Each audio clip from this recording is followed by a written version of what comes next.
boxing, stuff like that. And then, of course, like a lot of people, I was in college, and I watched the first UFC on pay-per-view. It wasn't even on pay-per-view. I got a VHS tape from a friend of mine, and I watched it a few months later. And I saw Hoist Gracie doing what he was doing, and I was like, man, I got to learn that. I don't know how, but I got to learn that because there was no schools anywhere, especially where I was from. So we started, myself and another friend of mine started getting the tapes and like putting down 2 gymnastics mats and taping them together because they didn't attach with Velcro, and trying to practice the moves that we would watch Horian do with his acid wash jeans and his porn mustache on the videos that they had at the time. And we watched the Gracie in action tapes. And that's kind of, we had developed this group of people. Some were wrestlers, some were judokas, some were boxers, some were whatever. And we just started experimenting with stuff and building things. And another good friend of mine, Jimmy Kodges, who became a cop as well, we just started doing that consistently and started driving to Boston to train and kept doing that. So at some point, I became a police officer in 1997. I worked in the criminal justice system throughout high school and college. I was an intern in high school at the state police, and then in college I was an intern for different agencies. And then as I became a full sworn police officer, I was already training and teaching cops even before I became a cop. So we would do it on the side. So I became a cop in 97, went to the academy, and I was all excited to get there, only to be completely disappointed when they started doing the DT. It was, at the time, it was PPCT. Anybody remembers that? Okay. I think it was pressure point control tactics, yeah. Incredible system. Yeah. So likely to work. So that was kind of the system then, and I was like, wow, I can't even believe what this is crazy. But shut your mouth. As long as it's not illegal, immoral, unsafe, you just do what you're told in the academy, right? So once I got to the academy, my bosses started to notice, we were a pretty busy area, started to notice that I was, taking control of people a certain way. And I got called into the office, and I thought I was getting in trouble. And the lieutenant called me in. He's like, hey, get his glasses, Italian guy, Tony Mealy. He pulled his glasses down. He looked over at me. He looked back at his screen. He's like, what are you doing out there? And I'm like, oh, sir, what do you mean? He's like, well, I've had 3 different sergeants now tell me over the last month, on EDP calls or, shoplifters running or whatever, that you're doing some weird stuff. You're wrapping people up, taking them to the ground. And I was like, so I started explaining to him what I do, and he's like, show me. So we went to a mat room. We had a small area with some mats. They threw them down, and I trained with him. It was third shift, trained with him for like an hour. And then from that point forward, every night when it got quiet at 3:30, 4 o'clock, he would have me come in, and he would bring people off the road, and that's when I started. So that's kind of how the journey began. And then in Connecticut, we had, they developed a Connecticut Arrest and Control Instructors Program back in 1999. And it was a little better than the PPCT. But it was no clinch work, no ground work, and they would basically say, we don't want to fight on the ground. We're cops, we fight standing. And my argument was, what's the first thing a cop says to somebody when they're telling them to get on the ground, right? And we're bipedal creatures. We can slip, trip, fall, be overpowered to our back, and you, like Keith Owen would always say, gravity is a real thing, and you might go down against your will, right? So I view the groundwork that we do like my car insurance. I have excellent car insurance, but I don't want to use it every day, right? So, but it's there in case something really bad happens. You have to know how to control the positions and get back to your feet, right? So that's kind of how it started. I own 2 jiu-jitsu schools in Connecticut. I'm a Degree Black Belt under Pedro Sauer and a Black Belt under Matt Larson from in combatives. And that's pretty much it. Any questions about that? Let me know. Otherwise, we're going to get started. Just little drills to warm up. And as my friend Craig Douglas always says, this is semi-consensual. So we're not fighting each other to kill each other, but we're also not just letting each other do it. Okay, so there should be like think of a volume control. I always tell my students, you can apply jiu-jitsu and wrestling and grappling like a volume control. Not everybody needs 10. Some people only need a 2 or a 3, and you want to adjust. It's scalable, but the volume only matters if you're on the right frequency. So if the frequency is wrong, it's just loud noise. Okay, so you have to make sure you're doing the moves correctly. All right. So all we're going to do to start off is weapon retention is one of those things where it's only an issue when we're where? Here. Okay. If I'm far enough away where he can't grab me, I don't have to worry about weapon retention at the moment, right? But if we want to avoid him even getting his hand on here, and I kind of feel like the best way to do that is to wrestle people off. Okay. So we're going to start off with a drill. In wrestling, you would do like knee taps, right? We're going to just change it to hip taps.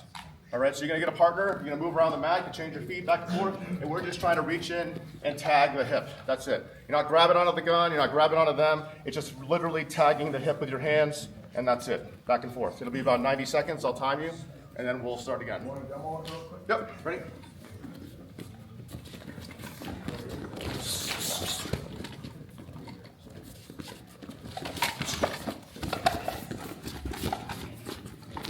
Someone tune up the volume.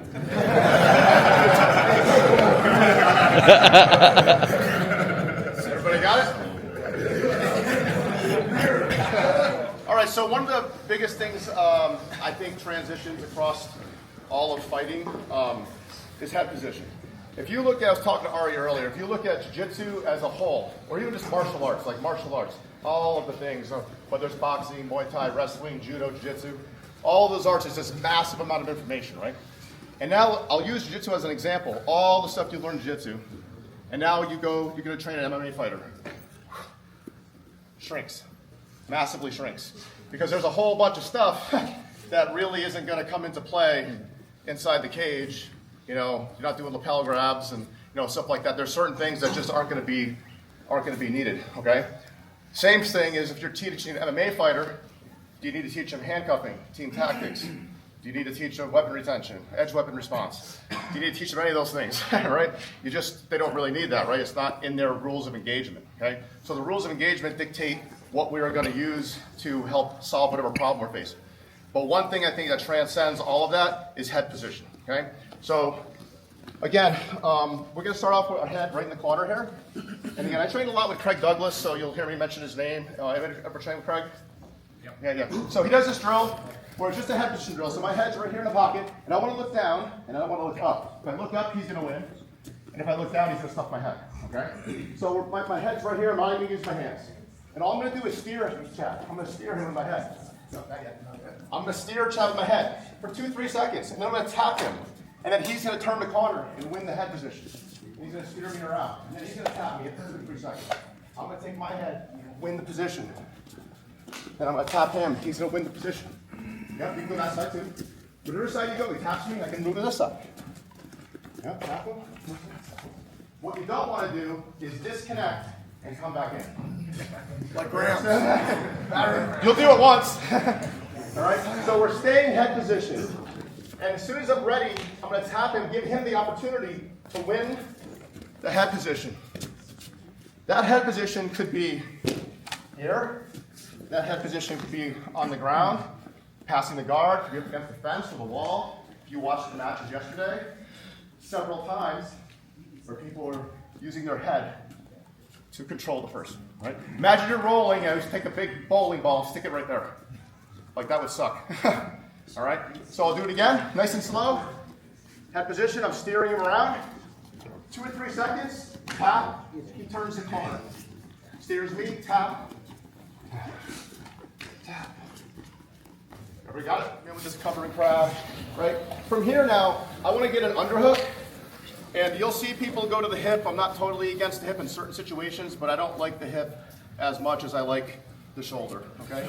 I feel like sometimes the hip, especially if they're bigger, if I don't get that little groove of the hip with my fingers, like I'm rock climbing, if I don't get that groove of the hip, sometimes they can spin back into me pretty easy. Yeah, exactly, I'm back to this head position. Whereas if I have a good underhook, control, head position, now we got a free hand here, okay? I never want a free swinging limb if I can avoid it. I want to make sure that there's no free swinging limb, because right now it's just a hand, but what if it's a blade, okay? Or a syringe, or who knows what. So we're gonna be here. I'm gonna have head position, underhook, and wrist control. Okay, so I'm gonna have right here, and I'm gonna just move around with them. Just move around with them. Control. That's it. And I want this person to start to try to feed around the wrist. So as we're going around, you see how he's moving his hand out, and I want to show you that just the wrist control is not going to be enough. Okay, where if I try to hold Chad, yeah, it's going to be hard for me to keep that grip, especially if he's sweaty, bleeding, anything like that. But I just want you to try it first. You're not just taking my word for it. I'm right here, grabbing onto his wrist, and I want this person to defeat that by moving around and trying to get my wrist. Yeah, now I'm back and forth trying to get his wrist.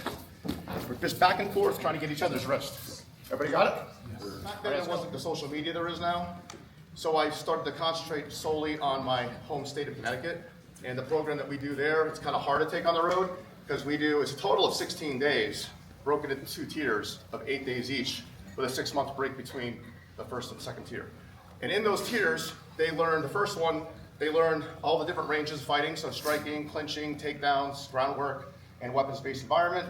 They learn edge weapons, weapon retention. They learn team tactics. They learn vehicle extractions, to include taking people off of motorcycles and ATVs, which we have a huge problem with in Connecticut. We also do TAC Medical. We have trauma doctors.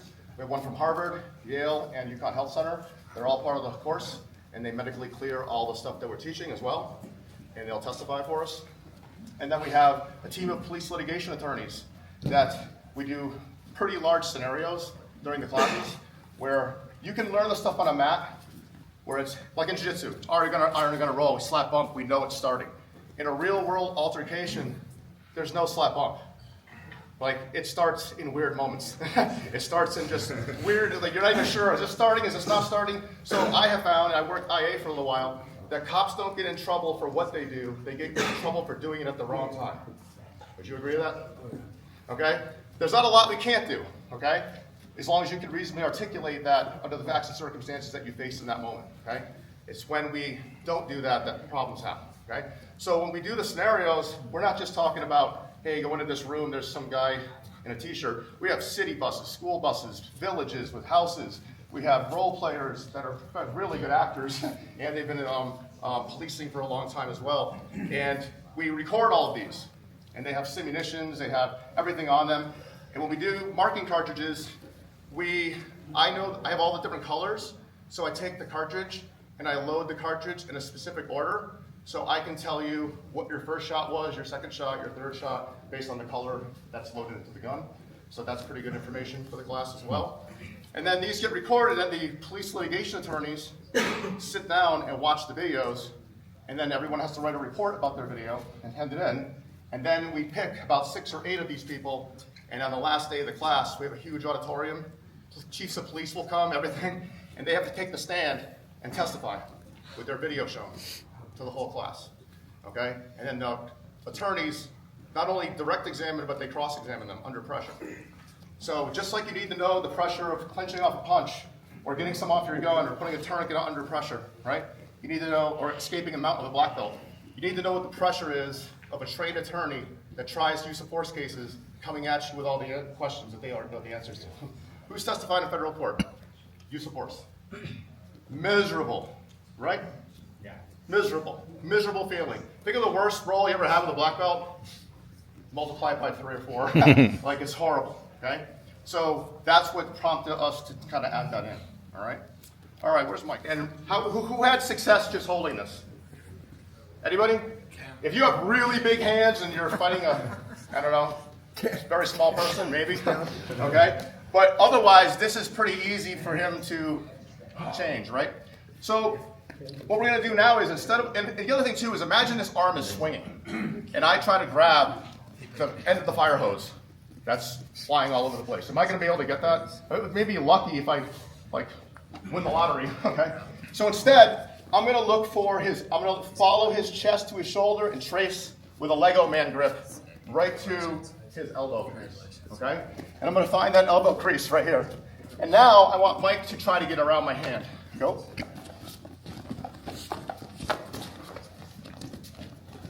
What does he have to do to get away from my hand? Rip his arm back far. And when he rips his arm back far, where does it go? Behind him. Behind him. What can I do now? Split seatbelt. Okay? So we're tracing the arm. And the same thing, let's say you had a blade in his hands. Okay? And I'm here. And I didn't know this, so I wouldn't have gotten this close. And he starts coming at me with that. Am I gonna grab this wrist? No. Even if I do, can he circle away from that? Yeah. And stick me in the neck?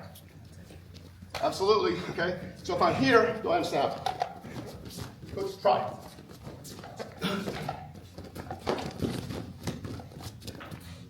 All right? And I'm getting that grip right here. My hip is burying into him.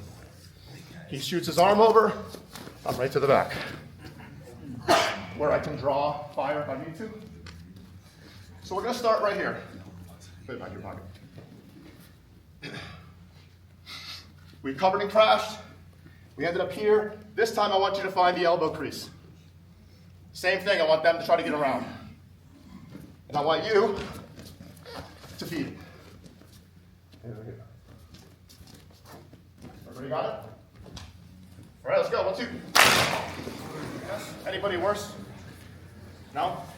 Okay, so I found great success with that, blocking that elbow. And it's literally the same thing I was doing yesterday from side control. So I use it in jiu-jitsu. A lot of things I teach in our officer survival class, I literally use every day rolling against people in class, okay? The takedowns that people did are very similar, okay? So all the people doing this kind of training around the country, it's fascinating to me that many of them came. I met 2 guys from Norway that I've never met in my life. I taught at Axon Week in Phoenix a few months ago. And I met these 2 guys, black belt from jiu-jitsu from Norway. We never met each other, never even heard of each other, and we started training together. We literally, it's the same language. Same language. He came up with similar answers that we all came up with over here. So it's kind of cool to see that, right? Same thing. All right. None of us invented this shit. Even though once in a while somebody will think they did. There's statues from ancient Rome of people in 2-on-1s. Like, none of us. Who knows what Kosen Judo was? Yeah. All Spider Guard, Delhi, all that stuff. It's all there, right? And it's like not even volume to the movies. Okay. So we're back in here now. From this position, and he's controlling my wrist, maybe he has my wrist, okay? So instead of me having his, he has mine. One thing that can be possible to do is ever do like a clean or a snatch? You kind of jump, I think of the floor. I'm standing on the floor, someone hits a trap door, and he gives away, okay? So we're kind of right here, and I can't get this arm away. Maybe he's got a really tight grip. He's got big hands, and I can't get around it. Okay, I'm basically going to do like that, right there, okay? So my elbow needs to get lower than his hand, and I'm going to basically collapse my weight and squat up. I'm going to roll in, and then you could take the clench this way and duck under, or you could still shuck this way and go to the back. I don't care which way you go, up to you. So all we're doing here is if by chance he got my wrist and I can't get away from his wrist, he's got a really good grip. Again, I have that like C-clamp. Yep. And I'm dropping my elbow below and I'm squatting up. Everybody got that? Sure. Knuckles roll in, head position would stay, and then I start to feed. Now, some of you are looking at the ground. He can absolutely frame and do all kinds of things to you. I want my head buried into him, my hip connected.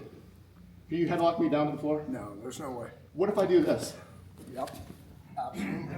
So my hip needs to lock in to his hip. Now pull. Yeah. As soon as my hip comes off, keep the pressure. I don't want to. I'm gonna back up. So keep pressure. Which way? Pull. Which way? Okay. As soon as my hip comes off, that's what's gonna happen. Everybody see that? So you read it back to me. What do I do? And a squat a little lower than the wrist. Power clean him. Yeah. Turn in. Turn in. I always like to look towards my gun and occupy the arm closest to my jaw. Okay? Let's go. Stab myself with my thumbs. That gives me like grip. I kind of bridge up and I shelf his arms right here. Once they're shelved, I can take either side. Go left. Go left. I like butterfly grip, but you can use whatever grip you want. So it's transferable to other areas of jiu-jitsu. Okay? Remember I told you you have this massive area of jiu-jitsu, but it shrinks for MMA, it shrinks for policing? Why would you want to learn all of the rest if you only need this? Because you want something in the bank. You want something that is on the outskirts, so as people get better and it grows, you're already there. That make sense? All right, so now we've done all this stuff, but we've not done it well enough, and he's gotten a hand on our gun. Okay? So we'll start with this side. We're going to do one side, The other side, which is a stupid way to grab, but people do it. Or both hands, okay? So as he goes to grab for the gun, I'm putting my head right in this pocket. Now, I like the frame better. If I can get a frame, I like it better. But what I have found over the years is that when we do these scenarios, really live scenarios where there's a lot of pressure, they might get surprised. They're talking to one person, and then they turn and bam, there's somebody on them, and they don't always have a moment to frame first because the head is so close. So as Chad goes to grab, sometimes it's only my head that can find its position. Okay, and maybe I can work up to a frame, but sometimes it's only my head. Because if I stay here too long and I don't have a really good head angle, he's going to go to my back. Everybody sees that? But he can also go to my back if I frame, because he can pop and go to a duck under, right? So the frame, I think, is stronger, but slower to get to sometimes under uncertainty. So the head can work. So now, once I'm here, he's got the grip, I'm on the gun, I'm going to sprawl back and drag his arm, okay? So if I just try to push down, like hold on good and tight, I'm not gonna get that. It's gonna be hard to rip that off, okay? And I'm leaning my weight towards it. But if I sprawl, now I'm right back to where you already kind of know, right? I wanna have, when I was a kid, I grew up in the 80s, and in school, you would hear the janitor coming from a mile away. Why? Keys. Keys. And then if they had that one closet that's never been opened in 10 years, and they're trying to open it, they're going through this Rolodex of keys, right? And that's like impossible under stress. What do we have nowadays? Fob, beep, beep, beep. And every door is programmed to whatever you're programmed to. So if your fob is programmed for this situation, you won't have to search through the keys, you'll just know it. Versus trying to figure out the moment. You want one key that opens all the doors, all right? So we're here, I walk out, sprawl back, moving myself away from him, we've heard that this week, and now what's this hand gonna do? Drag. Drag on hip to hip, collect his arm, and I'm right to the back. And the thing, keep your head married to the back. Some of you are like this. First of all, he's gonna escape. But even if he just slammed his head back in him, or whip his elbow back, I mean, that's a problem, okay? But if I have control, my 5 fingers are over the crease of the elbow, and I'm pinching down, my weight's here. And I want him to feel my weight, okay? I want him to have like cement feet. When he goes to pick up his feet, he's got heavy, heavy feet. Whereas right now, move. He's gonna get away from me every single time. Now move. Yeah, it's much harder. Any position we could put someone in, including handcuffs, is temporary. It's temporary. If you leave them there long enough, tell your story about the shooting. Yeah, we had an OIS in Vegas where it was at Allegiant Stadium, which is where the Raiders play. It wasn't a football game. He's in handcuffs. He's in the elevator. They're going downstairs. Sergeant's with them. It's 2 coppers, OT assignment because he was fighting. He starts fighting in the elevator. He gets inside the holster of one of the cops. He cooks off a round and he shoots the sergeant behind him. And he has no gun and he's handcuffed. And he gets to a guy's gun and shoots the sergeant with a holstered gun who is standing behind them. So, I mean, it happens. All right, so we're here. The gun crowd comes. Oh, wait, real quick, Alex. I have a question for you, just weird like stuff.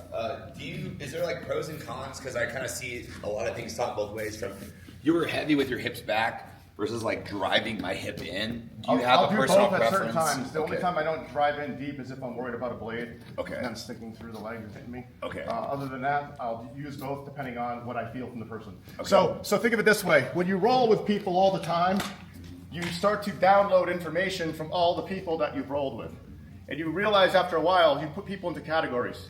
Oh, this person's similar to Ari. This person's similar to this person. People have certain feels to them, right? A stocky, short person has a certain feel. Not that they're all the same, but it's pretty close. A tall, lengthy person has a certain feel. And all these different people have different feels. And then when you grab somebody for real that you've never gone against before or never controlled before, you automatically search for who's similar to that person. And then you start to find that what works for that person. Does that make sense? Yeah. All right, so I will alternate back and forth between them. Okay. But you will use kind of both of those? I will use both of them. Okay. And the guys, KCC guys, Aaron Genetti, Eli Knight, they'll use the knee all the time. Yeah. I train with them all the time. I'm instructed with them, and I like it both ways. Okay. All right, so he goes to the gun. What are we doing? We didn't get the frame in, so we got our head control. And what do I do with my hips? Sprawl it back. And as I sprawl back, I'm leaning kind of towards the turning. Oh, there it is. I have the corner, and I turn the corner, and I lunge back. Everybody got it? Second could be the difference between him getting something and using it against me, or me getting to my gun. Okay? So I control here, over the top, and I'm in. All right? Does that feel as strong? Oh yeah. Okay? So now if I needed to, I have easy access to my firearm, and I'm not getting bogged down. That make sense? Yes, sir. Let's go back and do the same thing for about 30 more seconds. How about my radio? What if I need to tell somebody what the hell's happening, right? And I can't get my freaking hand out. I'm stuck. And if he fall to the ground, he's on top of my arm, it's pinned, it could be tough to get out sometimes, all right? So I always want this free to talk, control, order other people back, whatever I need to do, I want a free hand. I want to limit my opponent's mobility, maximize my own. Keep my energy high, like if I'm playing a video game, my bar is full, my opponent's flashing. That's what I want. I want them flashing. I think it was General Patton said, fatigue makes cowards of warriors, right? So you want them as tired as you can get them, bearing all your pressure and weight, bearing all the things that you're taking away. All that they need to survive, you want to take it away. Who could beat Lance Armstrong in a bike race? Crackhead. Well, let's say if you're not cheating, you're not trying, right? What if we cut off one of his handlebars and he only has one? Right? Or we loosen the chain or take it out of a tire. You see what I mean? Like if we do something to disrupt his system, we have a chance of beating him. Does that make sense? So now let's say Chad goes. I have a question. Yep. Can you demonstrate what would happen if you did it on the other side? If you ended up on the other arm? So, oh yeah, I see what you mean. So let's say, that's a good question. So let's say the punch comes. Boom, I cover, I crash, I turn the corner, and I'm initially here, okay? I always revert to, like a drone going back to its home base, I always revert back to the main side. So as soon as I land here, I turn my head and I collect the arm. And I always revert to my gun side. That answer your question? All right. And we'll do drills. Like we're here, and then I'll switch the arm and go this side, and then I'll switch the arm and go this side. I just turn my head back and forth, side to side, side to side, side to side. Because as an instructor, you have to be able to do both sides to teach the people that have their arms on backwards. Or wrong, stay wrong. Okay. All right, so if he grabs this way, which is kind of a dumb way to grab, but they don't always know, it's look, head position, 2-on-1, and I like to gas the motorcycle as I sprawl. Right there. And I'm right into wrist weaves, body locks, right to the back. It's all pretty much right there, okay? Because I've already beaten the elbow. Before I had to drag his arm. Head position, see how the drill works in? Head position. Now, what can we do? We learned first day from Henry. Yeah, all his takedowns are right here. Where the guy starts to fight your hands, or even if he doesn't fight your hands, you can literally start to drive him forward. And a lot of people will base, especially when there's a car in front of them, or any object. You start to drive them, they'll base. So let's try that. This hand, head goes where? Arms here. Everybody good? Let's go, 1, 2. I go above the elbow, not turn, you can see. Okay? And now this hand is going to go to the top hand. If I strip the bottom hand, he still has a hand on the gun.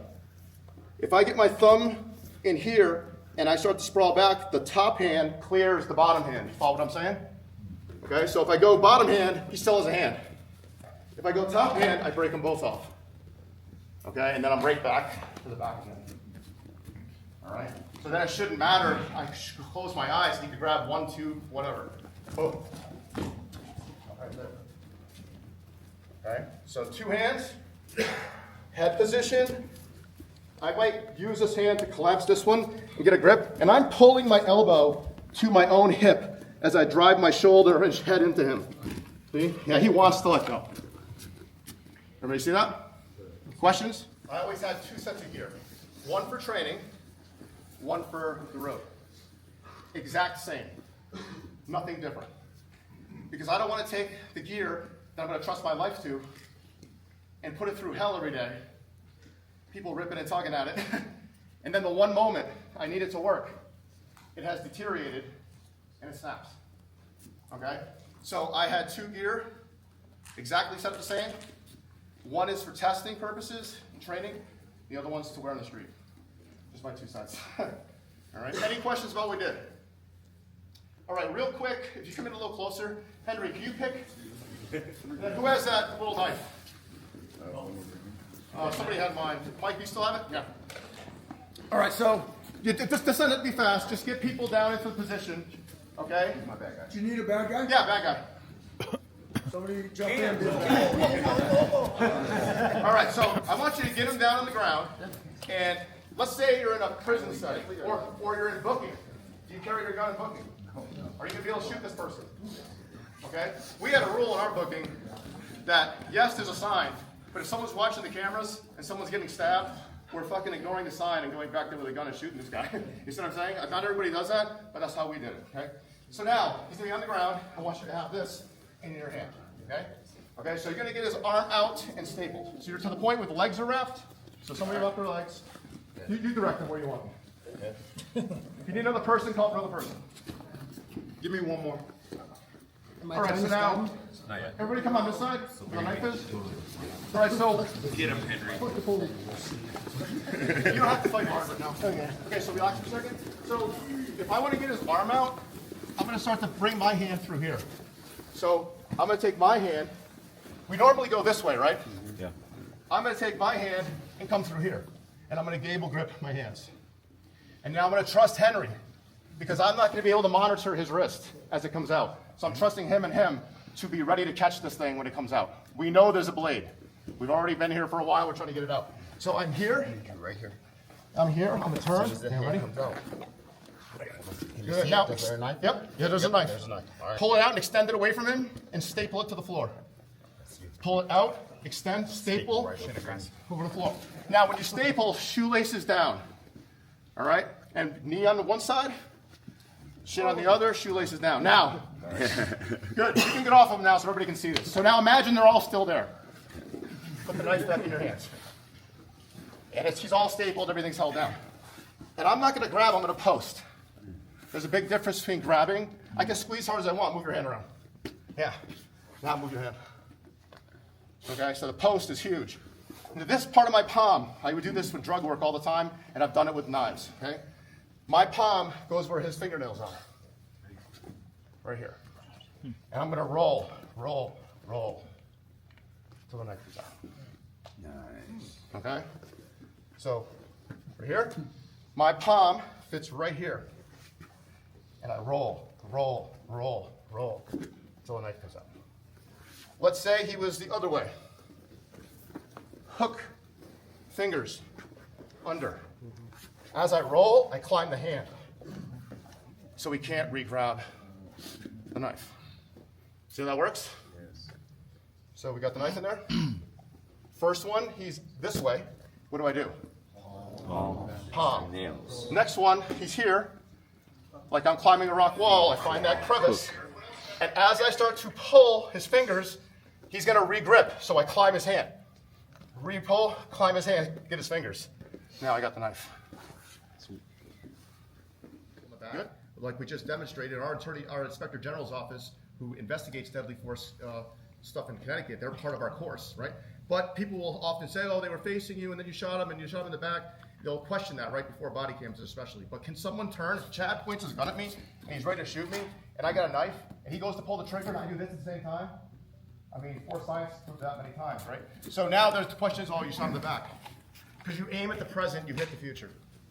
All right? And people don't always account for that. Who's got another question? For having me. I always like being at these events. It's really cool to see where it's come from. I think back to, I knew Ari before he was a police officer. So for many years before he was a police officer. And even from British Columbia to Connecticut, keep been to my school, I've been out there because we are on the same association through our coach Pedro Sauer and the late Keith Owen. So I've known him forever. And we can all make a difference in this.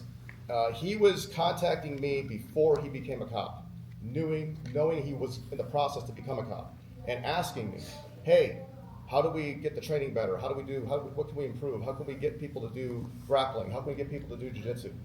He was doing that before he even raised his hand.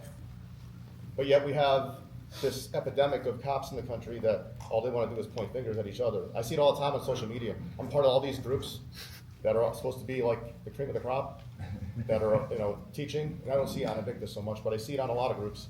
And they're all like, oh, that guy sucks. This guy's an ass. Oh, he stole that from this guy. And it's all pointing the fingers at each other all the time. And instead of being like, dude, there's a fucking million cops in the United States. There's like 30 dudes around the country doing what we do. There's plenty of work. We should be helping each other to get better, not pointing the finger at each other, right? And it happens in law enforcement. It is a thin blue line. I hate to say that. It isn't what it was when I got hired, when you got hired, is it? It's not. It's not the same. Okay? And some of that's good because there was some things happening back then that probably weren't right.